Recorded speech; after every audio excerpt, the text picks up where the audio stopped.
갈라디아서 6장 15절에서 18절까지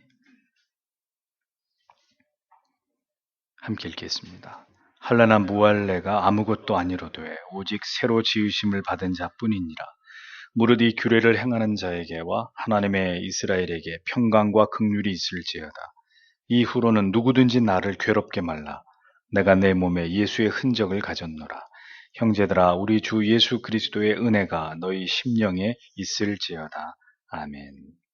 기도하겠습니다. 주님 고맙습니다. 갈라디아서의 말씀을 여러 날에 걸쳐서 우리가 하나님 이 말씀을 통해 우리에게 주시는 깨달음을 우리의 마음에 담아왔습니다. 오늘은 이제 그 마지막 시간으로 이제 사도 바울이 우리에게 말씀을 통해 주시는 마지막 교훈을 우리의 마음에 새기고자 합니다. 바울은 예수의 흔적을 가졌노라고 자랑을 했는데 우리의 인생의 끝에서는 우리가 무엇을 주께 자랑할 수 있게 될지를 생각해보는 시간을 갖기 원합니다. 주님이 우리에게 주신 인생, 우리에게 주신 소중한 시간들이었고 우리의 한평생의 삶이었는데 우리가 그렇게 하나님께로 받은 이 모든 것들을 통해서 우리가 무엇을 남기게 될지를 이제 우리가 미리 생각하고 그것을 위해 기도하며 또 준비되기를 간절히 소원합니다. 이 저녁에도 주님 우리에게 은혜를 주시고 하나님의 말씀을 통해서 더욱 진지하게 우리의 인생에 대해서 생각하는 귀한 시간이 되도록 하나님 도와주시옵소서. 이 시간에도 성령께서 우리와 함께 해주시기를 원하오며 예수님 이름으로 기도합니다. 아멘. 예수의 흔적이라는 제목으로 말씀을 전하도록 하겠습니다. 세상에 대해서 자신을 십자가에 못 박고 있고 또 세상이 자신에 대해서 십자가에 못 박혀 버리게 된 이 변화가 예수 그리스도로 말미암아 자신에게 일어난 가장 중요한 변화라는 사실을 사도는 지난주에 말씀을 통해서 하나님 성도들에게 그렇게 고백한 내용을 우리가 살펴보았습니다. 못 박혀버린 삶, 자기 자신의 삶에 변화된 삶에 대해서 바울은 십자가에 못 박혀버린 삶이다.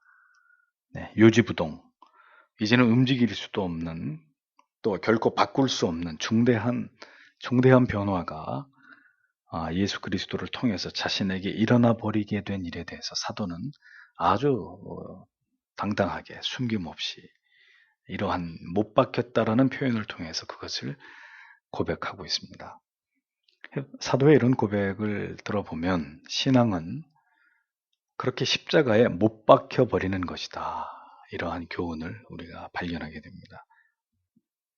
못 박혀버리는 것이다. 그렇게 인식하고 믿음이란 그런 것임을 굳게 지켜나가는 삶이 우리에게 필요하다는 사실을 우리는 사도의 고백 속에서 깊이 생각하게 되는 것이죠. 못 박혀버렸는데 어떻게 마음대로 돌아다니겠습니까? 세상과 나를 모두 다 십자가에 못 박아버렸다고 하면서 어떻게 우리가 세상을 또다시 우리의 마음에 품고 또 십자가에 박혀버린 못을 우리 스스로 빼내버리고 세상으로 나아가서 돌아다닐 수가 있겠습니까? 신앙은 그 십자가에 나를 못 박아버리고 세상을 못 박아버리고 모조리 다 그 십자가에다가 못을 박아버리는 것이다. 누구도 이러한 표현을 하지 않았는데 바울은 예수 그리스도의 십자가에 못 박히심의 그 모습에서 착상을 해서 나도 결국 그렇게 십자가에 못 박힌 삶이다. 이렇게 설명합니다.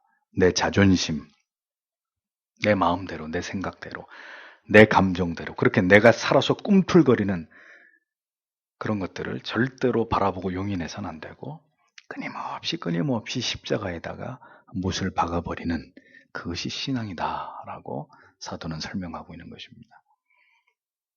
그렇게 신자의 삶은 십자가에 못 박혀버린 삶이죠.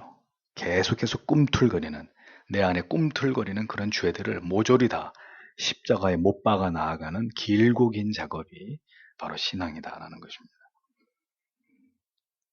그 십자가의 능력이 매일매일 나를 붙들어 주시고 나를 새롭게 해주시기를 우리는 기도해야 되는 것이죠. 이어서 사도는 계속해서 결론 맺기를 15절에 이렇게 말합니다. 그리스도 예수님 안에서는 할례나 무할례가 아무 효력이 없고 새로운 창조물만 있느니라 이렇게 기록하고 있습니다. 자, 이게 무슨 말일까요? 할례나 무할례나 이러한 외적인 표시가 구원에서 결코 중요한 것이 아니라 마음의 할례를 받아서, 영혼의 할례를 받아서 예수 안에서 완전히 새로운 피조물이 되는 것만이 신앙에서는 가장 중요한 것이다. 사도는 그렇게 설명하고 있습니다. 구원은 예수 그리스도의 구주되심을 믿고 고백하는 것으로 말미암아 이제부터 그리스도가 목표가 되어서 그리스도를 닮아가는 새로운 삶을 살아가는 것이다 라는 겁니다. 진정으로 인생의 중요한 가치가 무엇인지를 깨달아서 눈에 보이는 모든 세상에 속한 가치들을 부정하면서 그리스도 안에서 발견된 새로운 가치들을 추종하면서 살아가는 것, 그것이 신자의 삶이다라는 진리를 보여주는 것입니다. 바리새인들, 서기관들, 대제사장들은 할례를 행하고 율법을 지킴으로 결국은 이 세상에서 자신들이 높임을 받기를 원했고, 이러한 노력들은 자신들의 이익의 재료로 이러한 자기들의 그 율법을 지키는 눈에 보여지는 이런 외형적인 노력을 통해서 그것이 자신들의 이익의 재료가 되기를 원했던 그런 자들이 바로 유대주의자들이고 유대주의 종교 지도자들이었다라는 사실을 알 수 있죠. 그러니까 한마디로 얘기하면 그 사람들은 진정으로 율법을 지키고 하나님을 경외하고 사랑함으로 하나님을 신앙하려고 했던 그런 자들이 아니었다는 거예요. 그러니까 결국 구약의 율법주의도 시대가 흘러가면서 변질돼서 예수님 당시에 예수님이 바라보았던 모든 유대주의자들은 하나같이 그렇게 율법을 지키는 외형적인 삶을 통해서 세상에서 그들이 누리고 싶은 것들을 얻고자 했을 따름인 모두가 다 외식주의자들이었다는 것. 그래서 주님께서는 이러한 그들의 부패한 영혼과 하나님에 대한 잘못된 신앙을 간파하시고 그들의 외식과 위선을 강력하게 주님께서는 비판하셨던 것이죠. 회칠한 무덤 같은 인생들아, 이 독사의 자식들아. 신앙은 허세와 허영, 어떻게 사람들에게 내가 보여질까, 이것을 고려하는 그런 차원의 문제가 결코 아닙니다. 신앙은 끊임없이 그리스도의 십자가 아래서 자신의 죄성을 발견하고 그것을 직시하면서 그 은혜 아래서 날마다 자기를 부인하고 그리스도를 닮아가려고 하는 자기 자신과의 싸움의 여정이 신앙이죠. 하나님의 은혜 앞에서 겸손히 자기를 조아리고 겸비해서 날마다 그리스도를 닮아가려고 하고, 그래서 내 안에서 그 그리스도를 닮아가려고 노력하는 삶을 통해서 은은한 그리스도의 향기가 세상을 향해서 드러나게 되기를 바라는, 그것을 열망하는, 그것이 참된 그리스도인의 삶이라는 겁니다. 그러하기 때문에 그러한 자들을 위해서 예비하신 은총은 결코 이 세상에서의 어떤 부나 명예나 권력, 영광 이런 것들이 아니라는 거예요. 그래서 평강과 긍휼이다라고 그 다음 절에 성경은 말씀하고 있는 겁니다. 16절을 보십시오. 이 규칙을 따라 걷는 자들에게 또 하나님의 이스라엘에게 평강과 긍휼이 있기를 원하노라. 이렇게 사도가 얘기하고 있죠. 이 규례란 뭘 의미합니까? 예수 그리스도로 말미암아 새로운 생명을 얻어서 눈에 보이는 가치가 아닌 눈에 보이지 않는 가치를 쫓아서 예수 그리스도의 십자가의 은혜만을 굳게 붙들고 살아가고자 하는 그 신앙의 원칙을 의미합니다. 그러니까 그리스도 안에서 새로운 피조물들은 그리스도 안에서의 새로운 언약을 추구하는 사람들이다. 그 그리스도 안에서의 새로운 언약이 뭡니까? 여러분들께서 2년 가까이 요한복음 강의를 듣고 계시는데 그 그리스도의 새 언약의 핵심이 뭡니까? 영생이에요. 영원한 생명. 영원한 생명이고 그 영원한 생명에 대한 소망이잖아요. 유대주의자들은 결국 하나님의 율법의 준수를 빙자해서 세상을 추구한 사람들이었습니다. 그러나 예수 그리스도의 십자가를 경험한 자들은 영생을, 이 땅의 것이 아니라 하늘의 것을 추구한 자들이었죠. 하늘을 품을 때, 영생을 바라볼 때만이 신자는 이 세상에서 하나님이 그들에게 주시는 참된 평강과 긍휼의 은혜를 얻게 된다는 사실을 성경은 말씀하고 있는 것입니다. 땅의 것을 품을 때, 세상의 미련을 버리지 못할 때 결국 유대주의자들처럼 탐욕과 욕망의 노예가 되고, 그들의 믿음은 그렇게 변질되어 버리고 타락하게 되고 추악한 외식만이, 신앙의 형식만이 남는 그런 이기적인 위선자들이 될 수밖에 없다는 사실을 성경은 우리에게 보여주는 것입니다. 그러니까 그들은 할례를 받았냐 안 받았냐, 율법을 지키느냐 안 지키느냐, 그것으로 갈라디아 교회 성도들을 계속해서 회유했고 압력을 행사했고, 또 그렇게 많은 사람들을 할례를 시켜야 자기들의 믿음이, 자기들의 어떤 업적이 올라가면서 또 그것에 합당한 대우를 받게 되는, 그것이 그 시대 유대인들의 모습이었다는 거죠. 바울은 그런 것들을 바라보면서 그것은 신앙도 아니고 아무것도 아니다, 그러한 율법주의는 절대로 하나님이 인정하실 수 없는 그건 믿음이 아니다, 이렇게 얘기하고 있는 것입니다. 그러니까 십자가를 품어야 결국 세상이 포기되는 것이죠. 그것이 바울이 고백한 세상에 대해서 자기 자신을 십자가에 못 박는 바로 그 신앙을 말하는 것입니다. 결국 유대인들이 품고자 하는 것은 하나님도 아니고 하나님의 율법도 아니고 십자가는 더더군다나 아니고, 유대인들이 그 마음에 품고자 했던 건 뭐였죠? 세상이었던 거예요. 자기 자신이었던 거예요. 하나님의 율법을 등에 업고 이 세상에서 부귀, 영화, 사람들의 존경을 얻으려고 그것을 탐했던 악한 자들이 예수님 당시의 유대주의자들, 유대주의 종교 지도자들이었다라는 거죠. 그러니까 그러한 습성은 지금의 이스라엘을 봐도 우리가 그것을 알 수 있습니다. 결국 그들은 그릇된 시오니즘을 가지고 그 오만한 선민의식 속에서 결국 그들의 자국의 이익을 극대화하는 이런 정치를 펴니다. 이스라엘을 잘 보면 그래요. 하나님을 신앙하는 신앙이 그들에게 굉장히 중요한 것처럼 보이지만 실상은, 정작은 하나님을 빙자해서 자기들의 신리만을 추구하는 그런 나라가 저 이스라엘입니다.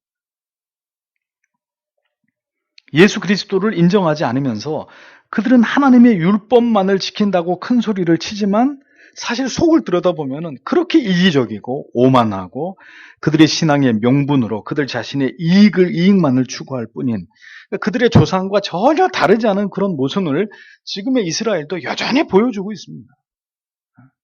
메시아를 부정하고 있기 때문에. 그러니까 메시아를 부정하는 신앙은 결국 세상을 품고 세상에서 더 잘 먹고 잘 사는 쪽으로 갈 수밖에 없는 거예요. 그걸 정확히 보여주는 거죠. 예수 그리스도의 십자가의 은혜, 그 영생 주심의 소망을 자신의 마음에 품는 자들에게만 이 수고와 슬픔뿐인 세상을 지나가는 동안에 하나님께서 주시는 평강과 긍휼히 여기시는 은혜를 맛보고 그것을 누리게 되어 있는 것입니다. 성경은 왜 하나님의 이스라엘에게 평강과 긍휼이 있을지어다 이렇게 말씀하고 있을까요? 하나님의 이스라엘에게, 이 부분을 잘 보십시오. 하나님의 이스라엘이란 말은 더 이상 선민의식을 가진 그 율법주의를 숭상하는 그 유대인들, 그 이스라엘만 의미하는 것이 아니었습니다. 여기서 말하는 하나님의 이스라엘은 또 다른 이스라엘인데, 그 이스라엘은 어떤 이스라엘이냐? 유대인이나 이방인이나 헬라인이나 예수 그리스도를 구주로 믿는 이 새 언약 아래서의 모든 하나님의 자녀들을 다 일컬어서 바울은 하나님의 이스라엘이다 이렇게 표현하고 있었던 것입니다. 이 세상의 모든 가치들을 부정하고 하늘의 영원한 가치를 그리스도 안에서 발견하고 이 영생 얻는 구원의 도를 지켜서 살아가려고 하는 모든 백성들, 모든 나라 사람들은 전부 다 이제 하나님의 진정한 평강과 은혜 주시기를 원하시는 새로운 이스라엘, 새로운 하나님의 이스라엘의 자손들이라 성경은 그렇게 말씀하고 있는 거죠. 그러면서 그들에게 평강과 긍휼이 있을지어다 이렇게 설명하고 있잖아요. 잊어버리지 마십시오. 신자는 이 세상에 있는 동안에 하나님의 긍휼과 자비와 은혜만을 구할 수 있고 그것만을 누릴 수 있을 따름인 세상과 구별된 사람들입니다. 세상에서 가장 으뜸이 되는 그런 부와 명예나 권력이, 성공이 줄줄이 예비되어 있는 그런 사람들이 아니고 그런 사람들도 있겠지만 그것은 하나님이 주신 사명 때문에 소수의 사람들이 그렇게 될 것이고, 보편적인 그리스도인들은 그러한 세상에서 누릴 수 있는 모든 것들이 풍족하게 예비되어 있는 그런 사람들이 아니라는 겁니다. 예수 그리스도의 새 규례를 쫓는 길은 세상에서 미움과 핍박과 고난을 겪어야 되는 길입니다.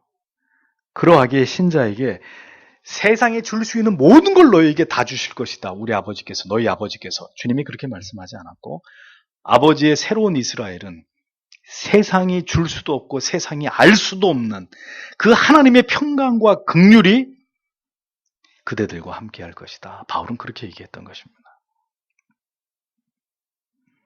세상 사람들은 당당하게 세상에서 즐겁고 행복하게 성공을 거머쥐고 보란듯이 그렇게 사는 게 세상 사람들의 낙입니다. 그들이 추구하는 목표입니다.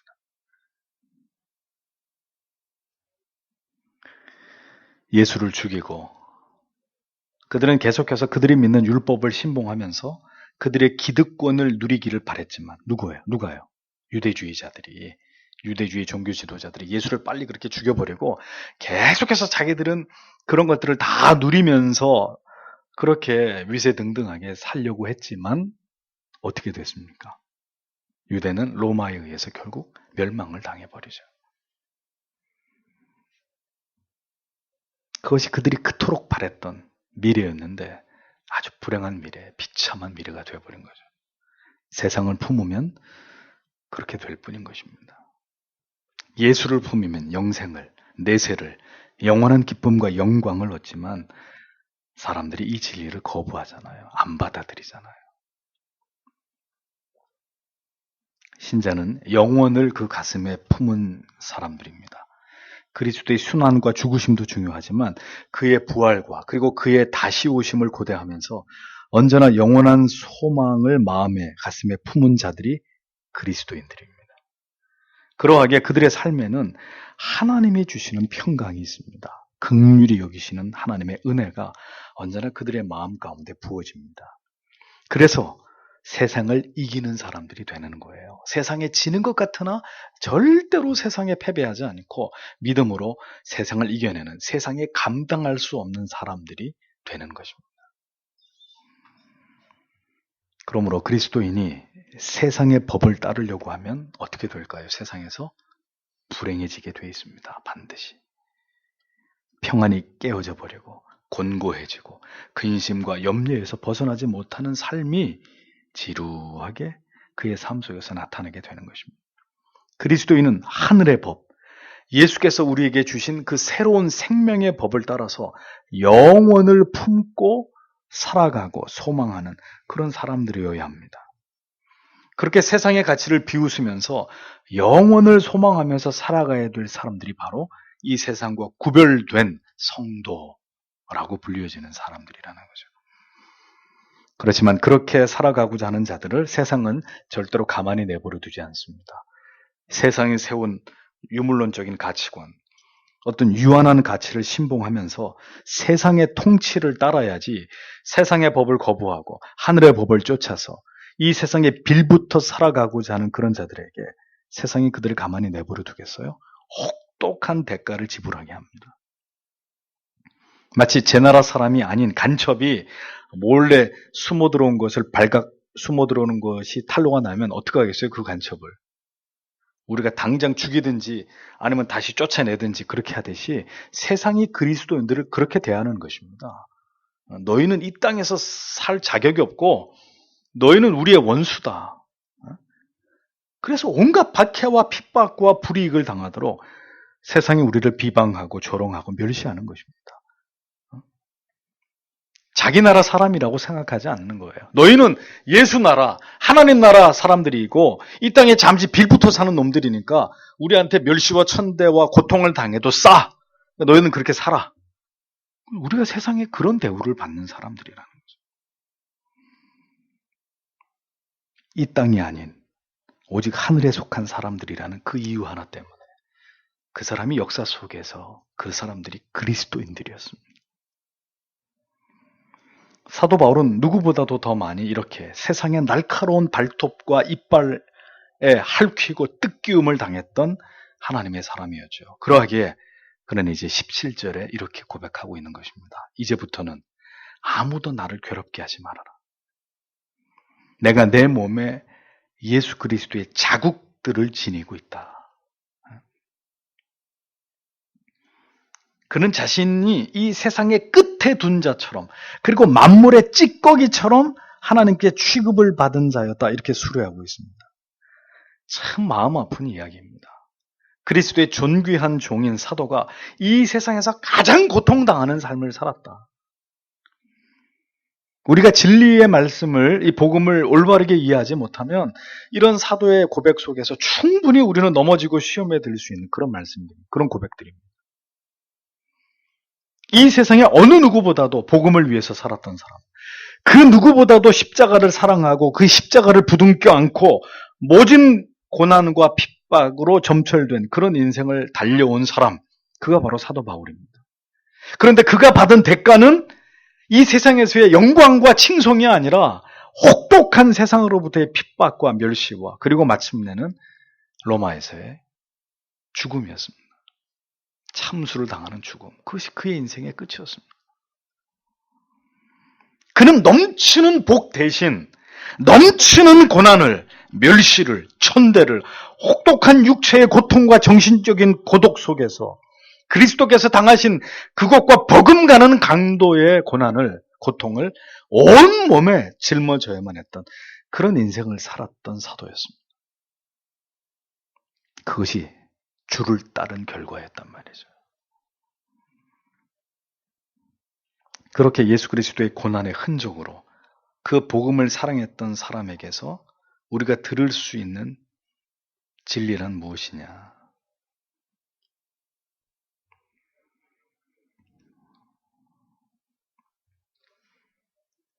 세상의 성공과 번영과 자기 안위와 기득권을 위해서 언제나 사도를 괴롭혀왔던 유대주의자들에게 사도가 하는 말이에요. 나를 더 이상 괴롭히지 말아라. 나는 이제 예수의 흔적으로 충분하다.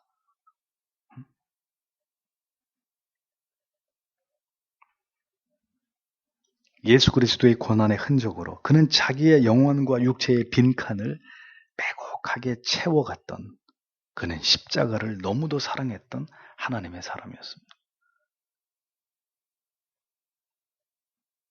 주님을 닮고자 하는 것은 우리가 도저히 감당할 수 없는 목표이고요. 사도 바울을 우리의 신앙의 모델로 삼는다 할지라도 이건 역시 결단코 간단한 문제가, 쉬운 문제가 아닙니다.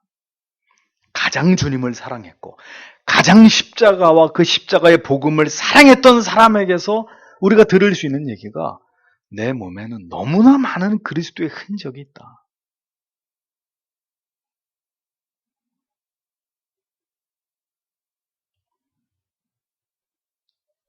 너희는 그 유익과 아니 때문에 예수 그리스도의 피 묻은 복음을 전하는 나를 더 이상 매질하지 말아라. 더 이상 나를 핍박하지 말아라. 나는 넘치는 예수 그리스도로 말미암은 고난의 흔적들이 남아있다. 나는 너희가 어떻게 하더라도, 무슨 짓을 하더라도 결국 지울 수 없는 이 뚜렷한 그리스도를 놓칠 수 없는 믿음의 확신의 증거들이 나에게는 있다. 사도는 그렇게 이 갈라디아서를 마무리하면서 갈라디아 교인들에게, 그리고 자기를 핍박해 오고 있는 유대인들에게 웅변을 하고 있는 거예요. 주님을 쫓는 것이 무엇입니까? 사명을 가지고 사는 삶입니다. 사명에는 반드시 희생이 따르고 고통이 따르고 서럽고 눈물 나는, 복받치는 슬픔이 따르는 삶입니다. 그리스도처럼 내가 원하지 않는, 그러나 하나님이 원하시는 자리에 나를 내어놓는 삶입니다. 주께서 가라고 하시면 가고, 감당하라고 하시면 감당해내고, 순종하라고 하시면 머리가 깨져도 순종하는 일에 내 자신을 각을 떠서 하나님께 드리는 삶입니다. 여러분, 레위기 말씀을 공부하셨죠? 제단에 바쳐진 희생 제물이 살아 움직일 수 있나요?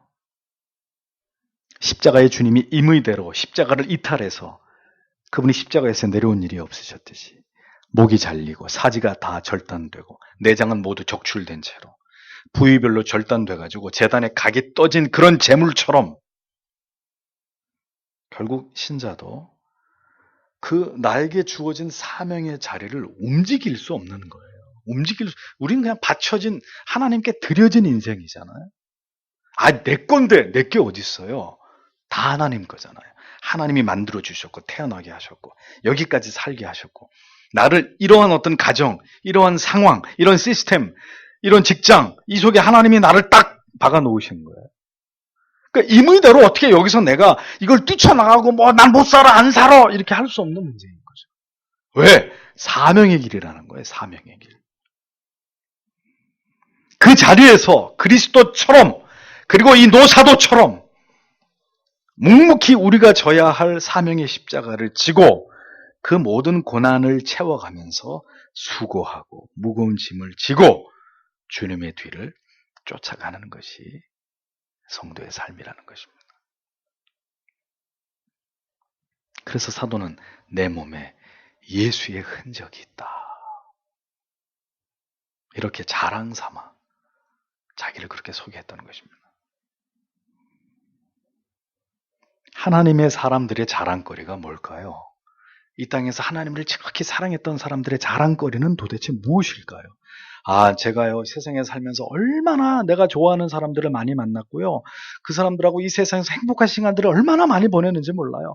그런 사람들하고 세상에 좋은 곳이라고는 다 다녀보고, 맛있는 거랑은 다 먹어보고, 참 저는 그렇게 행복하게 살다 왔답니다. 그게 그리스도인의 자랑일까요? 그리스도인들의 자랑은 주의 은혜가 아니면 도저히 견디기 힘든 시간들과 견디기 힘든 사람들과 함께 결코 원치 않는 그 일들을 그럼에도 불구하고 오직 주님 때문에 이것이 나의 사명이라고 믿었던 그 믿음 때문에 묵묵히 참고 견디고 인내한 시간만큼 그렇게 우리의 인생 속에서 내 육신과 내 마음에 새겨진 깊은 아픔과 고통과 상처의 자국만이 하나님 앞에 섰을 때 영광스러운 면류관으로 빛나게 되는 하나님 앞에서 받을 상이 되는 것입니다. 바울은 그것을 알았기 때문에 내 몸에는 예수의 스티그마타 투 예수 그리스도 때문에 많은 고난의 흔적들을 나는 가지고 있다. 마치 주렁주렁 이렇게 장군들 가슴에 아주 주렁주렁 이렇게 매달려 있는 훈장처럼 바울은 그렇게 그리스도를 위한 자신의 고난의 흔적들을 자랑하고 있었던 것입니다. 뭘 자랑할 거예요? 우리는 뭘 주님 앞에 하나님 앞에서 자랑할 것입니까? 세상 앞에서는 그것이 어떤 자랑거리도 될 수 없어요. 그것은 조롱거리고 도저히 우리를 이해할 수 없는 세상 사람들이 볼 때는 미쳤어 예수한테 미쳤어. 왜 한 번밖에 없는 인생을 저 따위로 살아? 그렇게 여기든 말든 상관없습니다. 하나님 앞에 갔을 땐 무엇으로 우리의 자랑이 돼요? 어떤 것이 하나님 앞에서 우리의 자랑거리냐?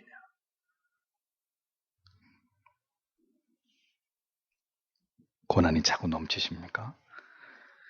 그리스도의 흔적이 내 몸과 영혼에 더 선명해질수록 성도 여러분 감사하십시오.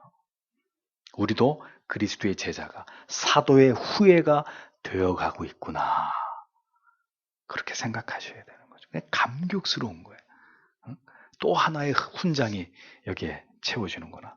고난 받으실수록 고통 당하실수록 너무너무 힘겹고 서럽고 눈물 날수록 또 하나의 흔적이 또 하나의 훈장이 내 영혼 가운데 달려지는구나. 누가 그런 생각들을 하겠습니까? 누가 그런 마음을 가지고 예수를 믿으려고 하겠습니까? 오직 예수의 사람들만. 갈라디아 교회 성도들에게 사도는 마지막으로 인사합니다. 18절에 형제들아 우리 주 예수 그리스도의 은혜가 너희 영과 함께 있기를 원하노라. 아멘. 이렇게 되어 있습니다. 사도는 이제 갈라디아 교회 성도들을 가장 따뜻한 표현으로 부르고 있습니다. 형제들아. 이제 그들은 예수 그리스도의 복음을 믿음으로 하나님의 이스라엘로 편입된 자들이었기 때문에 사도는 형제들아, 이 같은 친밀한 표현으로 이제 그들 모두를 부르고 있었던 것을 볼 수 있습니다. 여러분, 우리가 무엇 때문에 가까워질 수 있습니까? 우리는 어떻게 이렇게 지체로 만나게 된 것일까요? 이유는 단 하나예요. 오직 예수 때문에. 오직 참 복음 때문에. 함께 예수를 믿어서 하나님의 자녀가, 참된 자녀가 되었다는 이유 때문에 우린 이렇게 지체가 되었고 가족이 됐습니다.